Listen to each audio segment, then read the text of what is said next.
Minsan, ang issue din dyan, yung NBI director. The NBI director should ask sino ang nag-utos dalhin, kanino dinala ang bag, sino ang tumanggap, at bakit may pera raw sa bag in the first place. Dapat ganun ang tinatanong ng director of NBI. Hindi yung siya pa ang protector ng mga corrupt. And so I come to my third point, because it seems that some of the information from these 18 porters or cargador are fed. They have a hard time telling their story on their own. Kung papanoorin mo ang live selling nila noong Huwebes, hirap silang ikwento ang kanilang naratibo. The presiding officers of that conference were coaching and leading the resourceful persons. Pag medyo nagkakamali, siyempre, inaayos ng mga presiding officers ang testimonya. Minsan si Attorney Baligod na, hindi naman involved sa pagbitbit ng maleta, ay siyang tumitistigo tungkol sa nangyari. Wala naman siyang personal knowledge. And second of all, bakit para mas focused sila sa pag-atake sa alleged former soldiers kaysa sa paghahanap ng totoo?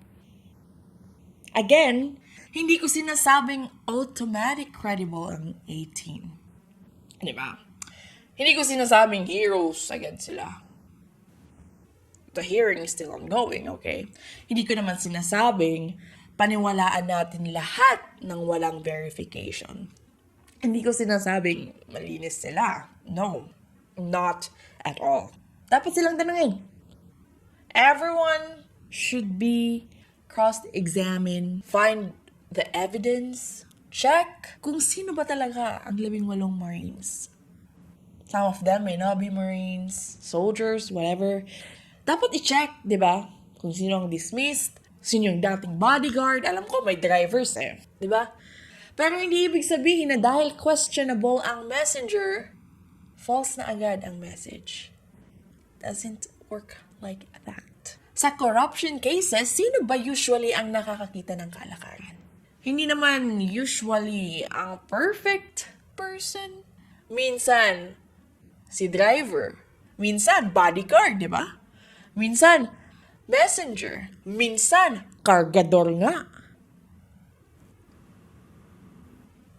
Kasi sila ang nasa loob.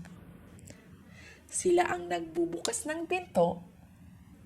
Sila ang nagbubuhat ng bag. Sila ang naghihintay sa hallway.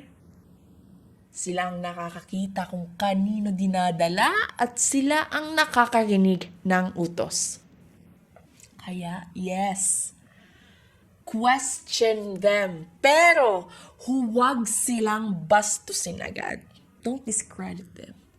Alam niyo ang dapat niyong gawin?